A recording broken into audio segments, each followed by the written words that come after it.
Assalamualaikum Mas Gibran, sugeng siang. Sedikit banyaknya Mas Gibran, saya mengikuti bagaimana kampanye panjenengan untuk menjadi wapres di negeri ini. Tapi di sisi lain, beberapa banyak yang saya amatin, kampanye panjenengan itu banyak yang blunder. Yang saya maksud di sini, bagaimana kampanye panjenengan itu sangat lucu, seperti pelawak.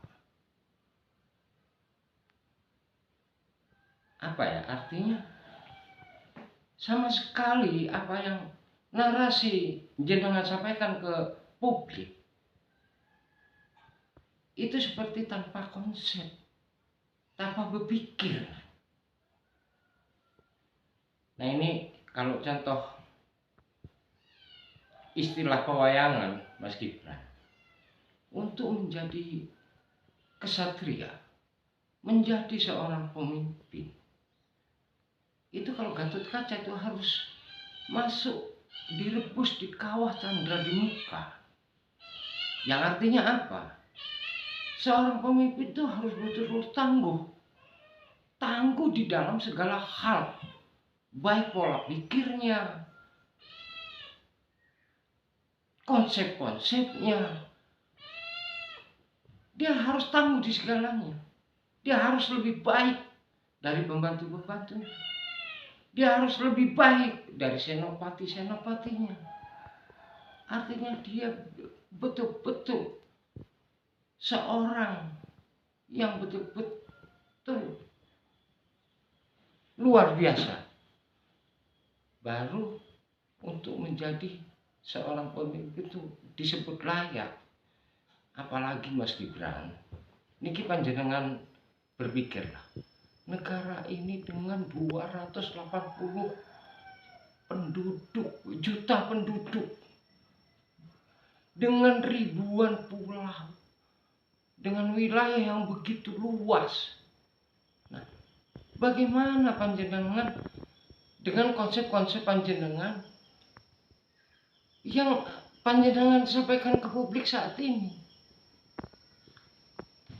Misalkan untuk memajukan ekonomi dengan pola pendidikan, memberikan susu kepada anak-anak sekolah sama telur. Ini apa-apaan, konsep apa Mas Gibran? Harusnya panjenengan berpikir lebih jauh lagi untuk membutuhi gizi anak-anak sekolah, atau cukup dengan bagaimana meningkatkan pendapatan orang tuanya, pendapatan masyarakat. Bagaimana memperluas lapangan pekerjaan seluas-luasnya dengan penghasilan yang memadai. Sekarang negara kita terkenal dengan negara agraris, artinya mayoritas penduduk kita banyak petani. Bagaimana inovasi pertaniannya supaya bagaimana rakyat dapat mengelola lahannya dengan biaya produksi yang lebih kecil, dengan peralatan-peralatan yang lebih canggih dan modern, menciptakan bibit-bibit unggul sehingga hasilnya bisa berlimpah ruah.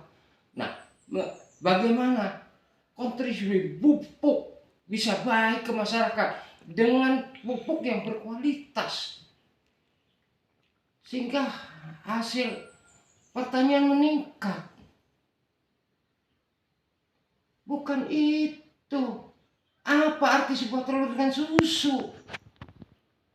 Logikanya jangan taruh di mana Mas Gibran? Konsep apa yang panjenengan sampaikan ke publik ini? Jangan merendahkan rakyat Indonesia Mas Gibran hanya dengan sekedar satu butir telur dan susu. rakyat Indonesia tidak serendah itu, Mas Gibran. Dia mampu berbuat, mampu berjuang. Nah, seandainya panjenengan bisa bagaimana mengkonsep pola pertanian dengan baik,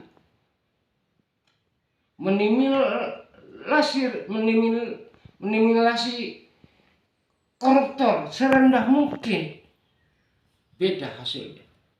Mungkin rakyat Indonesia ini sejahtera, Mas Gibran. Nah, bagaimana regulasi pertanian? Ini salah satu contoh komoditi karet.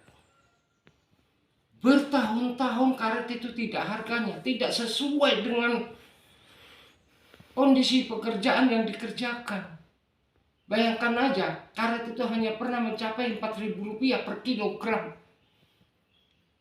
Nah, ini harusnya menjadi konsep panjenengan. Bagaimana mengelola hasil pertanian karet ini, diolah menjadi bahan apa, sehingga bisa mendapatkan penghasilan petani dengan harga komoditi karet yang lain, yang lebih baik maksud saya. Nah, begitu pula dengan pertanian lain, kayak ketahanan pangan, kemudian komoditi yang lain, kayak ketahanan pangan. Saya dengar, mungkin kalau saya agak salah, Bulog pun lebih mengutamakan impor daripada bekerja sama dengan petani. Harusnya kan logikanya Bulog harus betul-betul bekerja sama dengan baik kepada petani. Dan pemerintah ikut. Bagaimana hasil pangan kita harganya layak dan juga konsumen tidak keberatan dengan pelonjakan harga sembako. Ini yang harusnya menjadi konsep. Bukan hanya sekedar 1.000 butir telur dan susu. Kan lucu. Panjenengan sama Pak Prabowo ini. Calon pemimpin model apa model? Nah, kemudian masalah panjenengan untuk menjadi cawapres dengan mudahnya, karena kekuasaan dan uang, panjenengan bisa dengan mudah menjadi cawapres. Begitu jadi wali kota 2 tahun, loncat jadi cawapres. Bisa panjenengan bayangkan, ini adalah contoh-contoh yang paling sangat buruk bagi generasi muda di Republik ini. Sangat buruk. Kenapa begitu? Bagaimana mahasiswa, adik-adik mahasiswa di Republik ini, pelajar, berkompetisi untuk mencapai prestasi yang terbaik, sebaik-baiknya. Justru panjenengan memberi contoh yang buruk. Dengan kekuasaan yang dan uang, mudah untuk mencapai tujuan panjenengan. Sementara mereka berjibaku luar biasa untuk mencapai sebuah prestasi. Apalagi dengan kondisi ekonomi orang tuanya yang pas-pasan. Jungkir balik mereka untuk mensukseskan anaknya mencapai prestasi yang terbaik. Itu bisa sampai camkan, Mas Gibran. Bagaimana seorang pemimpin seperti panjenengan? Seorang pemimpin harus berjiwa kesatria, pasang badan untuk rakyat dan bangsanya. Ini satu hal yang tidak bisa kita pungkiri, Mas Gibran. Untuk mengabdi kepada bangsa dan negara, contohnya, sedikit contoh, untuk menjadi seorang barada kepolisian ataupun PNS, itu butuh dana yang ratusan juta. Memang ini bukan rahasia umum, tapi tidak dapat dibuktikan. Kenapa begitu? Karena masih banyak buruknya oknum-oknum pejabat di Republik ini. Nah, itulah yang panjenengan contohkan kepada rakyat negeri ini. Hanya dengan uang dan kekuasaan bisa mencapai tujuannya. Harusnya bagaimana seorang pemimpin menyampaikan konsep-konsepnya. Nah, bagaimana negara ini bisa makmur dan sejahtera? Nah, bagaimana sistem peradilan supaya baik? Nah, justru panjenengan beda, memberikan contoh yang buruk, dengan mudahnya merubah sistem konstitusi di Republik ini.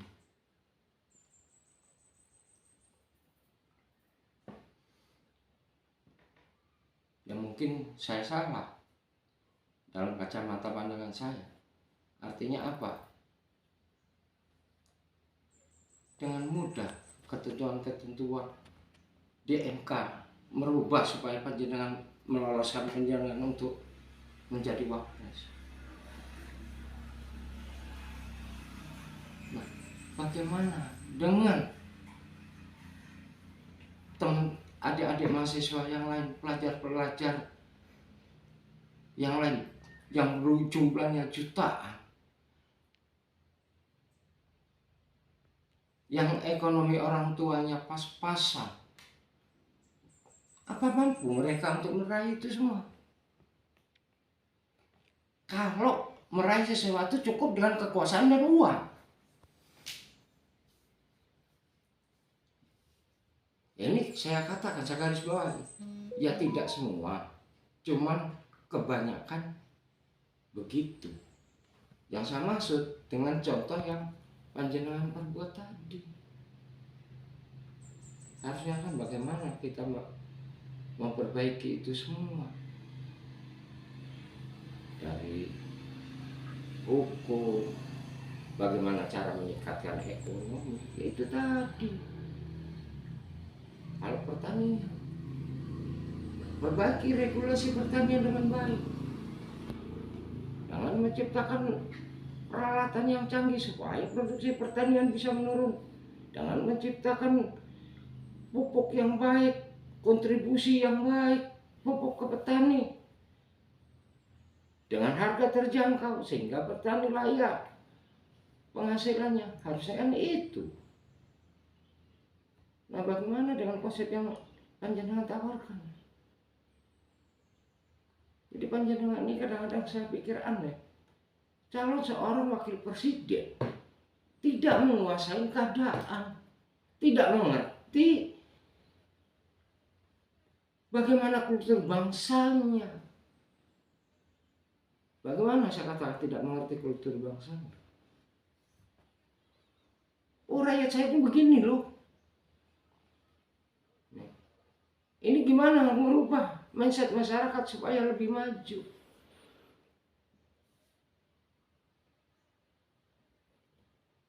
Masih banyak yang sebenarnya yang mau saya ungkap di sini. Kalau saya terus terang Mas Gibran, saya hanya seorang kuli bangunan, tapi saya juga geli apa yang panjenengan sampaikan ke publik. Geli sendiri saya melihatnya. Bagaimana seorang pemimpin republik sebesar ini dengan konsep-konsep seperti panjenengan sampaikan. Maaf Mas Gibran, supaya panjenengan lebih introspeksi diri lagi lah. Belajar lagi yang lebih panjang. Jangan seolah-olah bagaimana seorang wakil presiden berpikir seperti anak SD.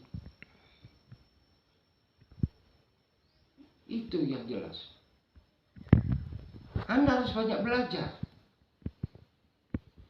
Saya rasa itu Mas Gibran. Itu hanya sedikit sentilan bagi saya. Bagaimana kalau republik sebesar ini dipimpin, maaf ini, seperti Pak Prabowo dengan panjenengan. Kenapa sanggup juga Pak Prabowo? Bagaimana dia menggebrak-gebrak meja untuk menjadi dengan kekuatan militer yang baik, pertahanan yang baik, alutsista yang baik. Setelah mendapat kesempatan menjadi Menhan, hanya membeli pesawat tempur bekas. Kenapa tidak inovasi, membeli peralatan yang lebih canggih, harganya lebih murah, lebih efisien? Kan harusnya begitu. Nah, ini saya kutip sedikit apa yang disampaikan oleh Bapak Jenderal Andika Perkasa. Untuk membeli tank yang besar, untuk memindahkan tank dari Jakarta misalnya ke Palembang, itu membutuhkan biaya yang luar biasa. Ini sedikit aja, mungkin salah saya. Kenapa kita tidak membeli drone pengebom yang lebih murah dan efisien dan lebih canggih? Ini enggak. Nah, punya kesempatan itu pun setelah menjadi Menhan, Pak Prabowo hanya membeli pesawat tempur bekas. Bagaimana dia bicara yang macan Asia, Raja Asia itu mana? Yang semangatnya menggebu-gebu itu mana? Dipercaya untuk membuat PT, dipercaya untuk mengelola ketahanan pangan. Itu gagal total tanpa konsep yang jelas. Oh, tanahnya begini, oh ini. Apa faktanya? Ini terserang aja. Saya sebagai rakyat jelata pun, meski saya hanya rakyat jelata, ini adalah sebuah pembodohan publik. Nah, bagaimana negara sebesar Republik ini kalau dipimpin oleh orang-orang semacam ini, tanpa konsep yang jelas, tujuan yang jelas? Kemana negara ini akan dibawa? Apakah selamanya akan membodohin rakyat dengan raskin? Jangan dong. Pompa rakyat supaya lebih maju dengan penghasilan yang layak.